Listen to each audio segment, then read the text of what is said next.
Everybody, welcome back. It is Thursday, April 16th, still week 3 of distance learning, Mr. Muller's 8th grade science class.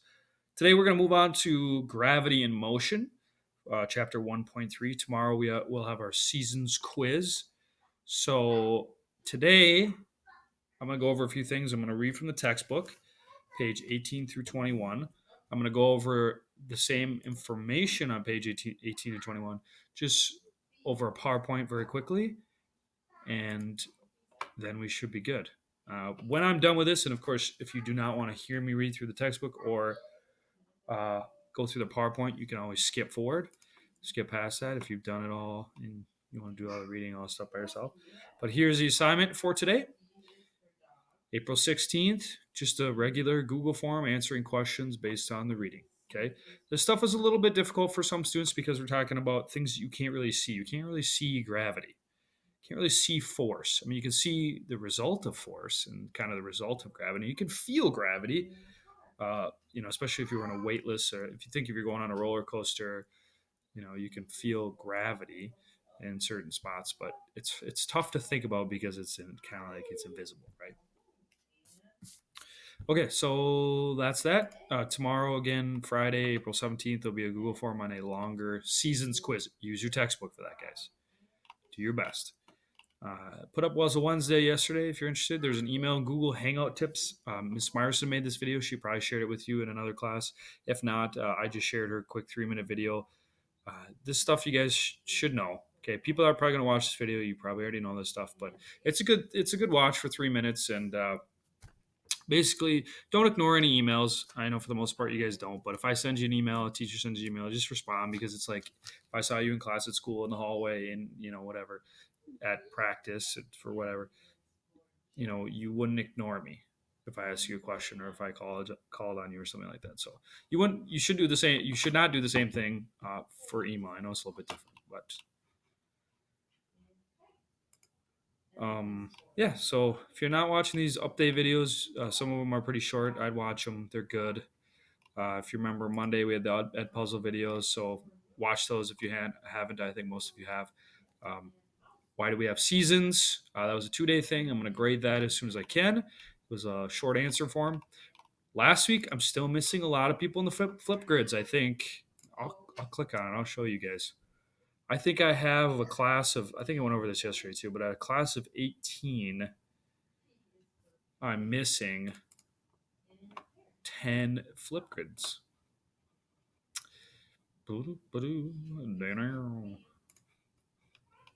Okay.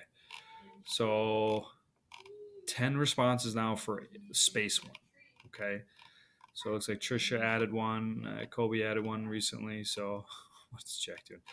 Some good answers. Try to be creative, guys. Some of this is tough because we're talking about space, so it's tough to be creative, but try to do your best to be creative. And if you need your textbook or anything to kind of help you along while you're doing it, please feel free to do that. Don't feel like you have to memorize this stuff and do it. But I only have 10 responses, so those of you that have not done that or the other Flipgrid, you need to submit those as soon as you possibly can. Okay. Most of you guys are pretty caught up in this stuff. Like I told the 7th graders, I'm going to stop doing this type of thing right here where I add multiple assignments or multiple things into one announcement. So you can see the difference. This is just material. This is what this means. It just means material. You don't have to submit any of this. It's not a quiz or anything. These mean assignment, and I think the quiz and assignment look like the same thing. They look like this clipboard with lines on it. Those ones you have to submit. And if I have multiple things in there, you hit a turn in button and you don't really know what your score gets. So I'm going to go away from that. If I'm going to do a Flipgrid and an Ed Puzzle on the same day, it's going to be 2 different assignments. So then I can get 2 different ways of you turning it in, and I can grade it. It makes it easier for you, and it makes it easier for me. So I'm going to stop. I thought I was clever just putting 4 or 5 of these in an announcement, save time or whatever, but it actually makes it a little bit more difficult. So let's move on to what we're doing today. So gravity and motion. So if you're following along on page 18, I'm going to read My Planet Diary. Gravity assists. You might think that gravity only brings objects down, but gravity can also speed things up and send them flying. If a space probe comes to a planet, close to a planet, the planet's gravity changes the probe's path.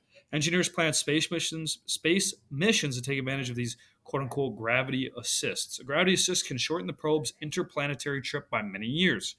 The diagram shows how the probe Voyager 2, one of my favorite space probes, used gravity assist to visit all four outer planets. So you can kind of see it's like a slingshot. And we did this to when we were sending people to the moon, right? We used the moon's gravitational ability to kind of slingshot that small vehicle and exceed or accelerate and speed up as it was returning back to Earth and stuff like that. So you can see here in the picture the path of the spacecraft is in the yellow. You have the sun, you have the orbits of the planets in red. Now, your picture might look slightly different, but if it looks similar like that, you can see how we're going around these planets. Okay, and it's you're using the gravitational assist to accelerate this probe. Question: how does a planet's gravity change the path of a space probe? The planet's gravity pulls the space probe into a new direction. Okay. Bottom page here. What determines gravity? Earth revolves around the sun in a nearly circular orbit. The moon orbits Earth in the very same way. But what keeps Earth and the moon in orbit? Why don't they just fly off into space? Or I've always thought, why don't they just fall into space, right? You think of things falling. Well, what is below the Earth? There's nothing. It's space.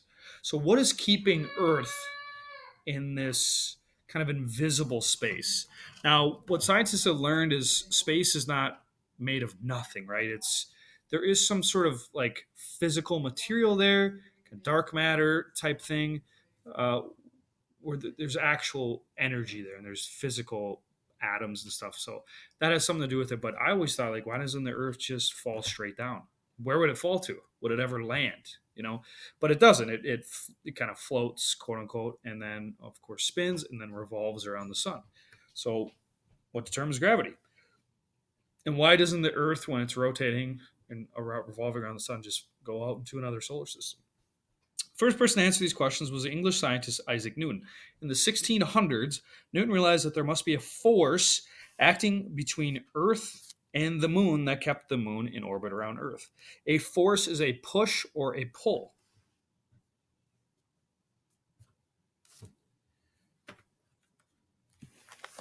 Next page, page 19. Gravity. Newton hypothesized that the force that pulls an apple to the ground also pulls the moon toward Earth, keeping it in orbit. This force, called gravity, attracts all objects toward each other.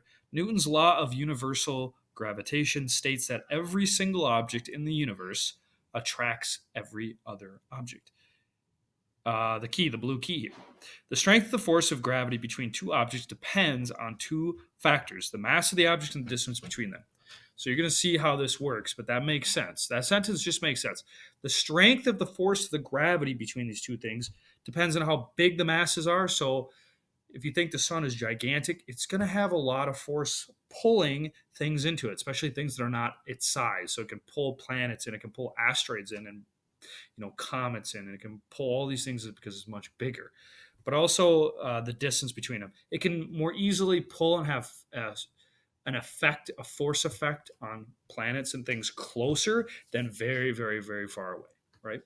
Gravity, mass, and weight. The strength of gravity depends on part of the masses of each of the objects. Mass is the amount of matter in an object. Because Earth is so massive, it exerts a much greater force than this book does. The measure of the force of gravity on an object is called weight. So remember the difference there. Mass is the amount of matter in an object, and the measure of force of gravity on an object is called weight. And that's why weight is different when you go to different places. When you go to the moon, when you go to different planets, if you go to different moons and different planets, if you're able to somehow get to the sun, your weight would fluctuate. It would go up and down, but your mass always stays the same. Mass doesn't change, but an object's weight can change depending on its location. On the moon, you would weigh about 1/6 as much as on Earth. This is because the moon has less mass than Earth. So the pull of the moon's gravity on you would be a lot less. So think about that. The moon is a lot smaller, so the pull from the center of the moon, the gravitational pull on your body, is going to be less. It's still going to be significant, but it's going to be a lot less than on Earth. So that's why our bodies are made for Earth's gravitational force, and you feel that every day, but it helps keep your body strong and your muscles strong because you're pushing against it without even thinking about it. And if you have good posture, unlike me, you're pushing against that and you're keeping strong. But if you're on the moon, you're kind of floating around and stuff like that because there's a lot less gravitational force from the moon. It's a smaller object. Gravity and distance. Gravity is also affected by the distance between two objects. The force of gravity decreases rapidly as distance increases. Okay, so as you get farther away from something, that effect of gravity gets smaller and smaller. If the distance between two objects doubles, the force of gravity decreases to 1/4 of its original value. That's just a mathematical thing that they figured out. Okay. Look at the figure 1 virtual lab, the gravity, mass, and distance on page 19. Compare contrast. Draw arrows showing the force of gravity in the second and third pictures. So you see the blue and the purple planet or moons or whatever they are. You see the black arrows pointing at each other.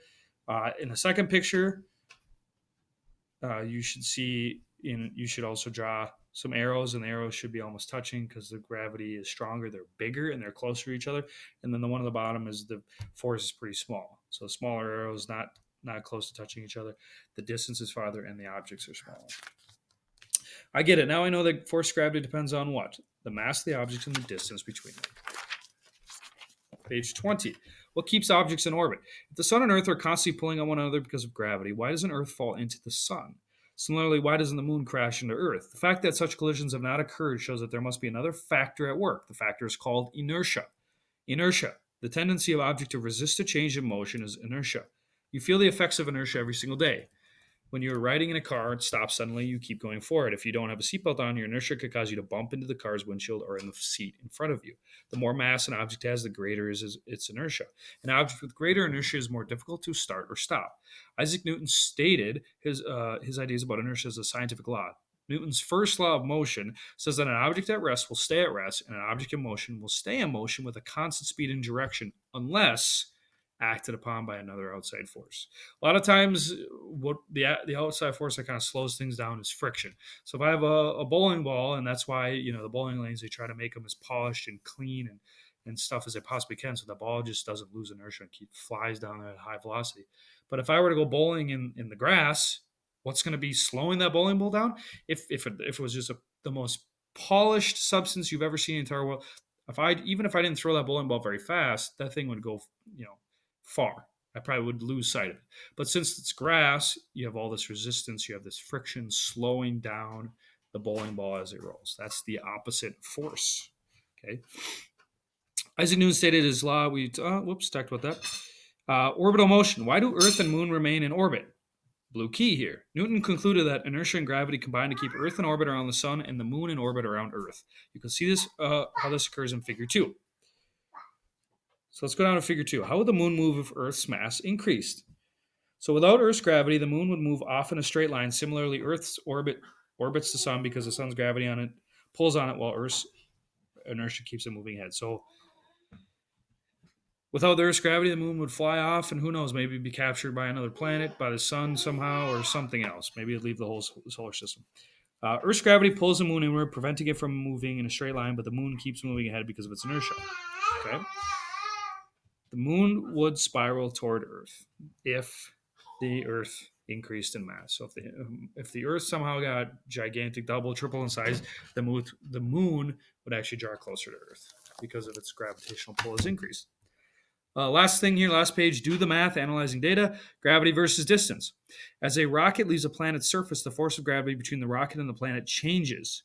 Use the graph to answer the questions below. So you look gravity and distance in the graph here. Y-axis, you have force of gravity of the rocket in millions of newtons. It's a type of pressure, newtons, okay, from 0 to 4. The x-axis is distance from the planet's center, and the planet's radius equals 1, okay? The variables being graphed are, well, you have force of gravity and distance. What is the force of gravity on the rocket at the planet's surface? About 4 million newtons at the surface of the planet. What is the force of gravity on the rocket at 2 units, twice the planet's radius from its center? It's only about 1 million Newton. You can see in that little blurb there, surface of planet. Making generalizations. In general, how does the force of gravity in the rocket change as its distance from planet increases? The force decreases. That's why the hardest part to get a rocket off the ground is the initial stage, is the initial boost, the thrusters, because it takes a lot of force to get that thing off the ground when you're close to the Earth or at the Earth's surface, especially if you're lower, in the sea level. Okay, and as you guys know, atmosphere starts to thin out as you get higher up, but more importantly, with rockets, the gravitational force of the Earth starts to get lower as you go higher. Okay, so then you break the atmosphere of the Earth, you have less gravitational force. You still have some gravitational force pulling on you, but it's less. Okay, assess your understanding. What two factors keep a planet in orbit around the sun? It's gravity and inertia. It's that push and pull. What keeps Earth from falling into the sun? It's the Earth's inertia, preventing it from being pushed into the sun or pulled into the sun. Excuse me. How would a planet move if the sun suddenly disappeared? The planet would move in a straight line in the direction it had been traveling because of its inertia. So it would just kind of fly out in space, and who knows how it would get captured or if it would get captured. There are such things as rogue planets, things that are not captured by sun. So that is something to think about. Okay, let's go over the PowerPoint.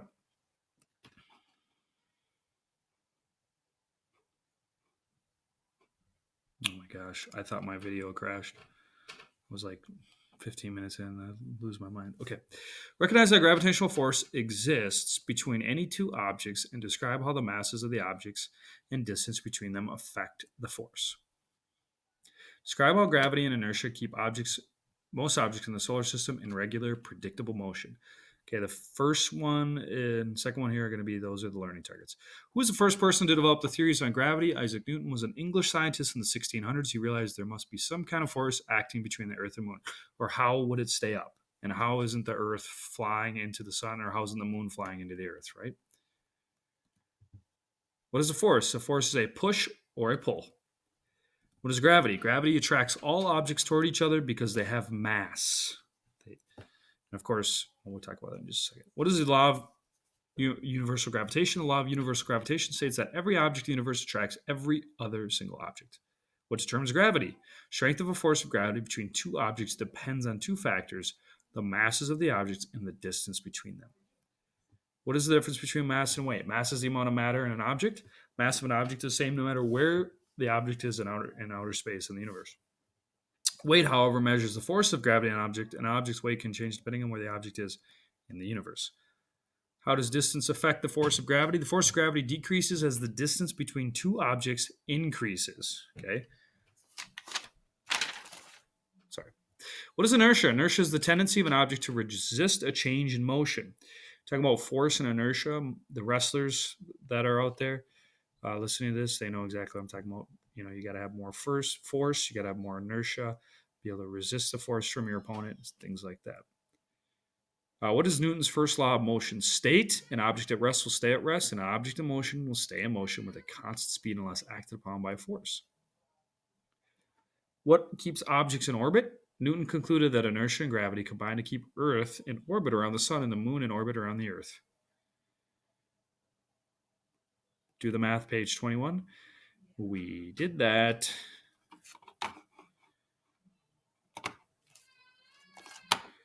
Okay. And then next week we'll do 1.4 phases and eclipses of the moon. But that should do it for now. If you guys have any questions, please feel free to email me. Google Chat works really well, like I said the last couple weeks. Okay, next week we're going to move on to a few other things. So hopefully you're getting work done. Hopefully you're staying healthy and happy, and you're getting a schedule and you're sticking to it, and everything's going well for you guys. So thank you for listening, and we will talk to you soon. Have a good rest of your day. Bye.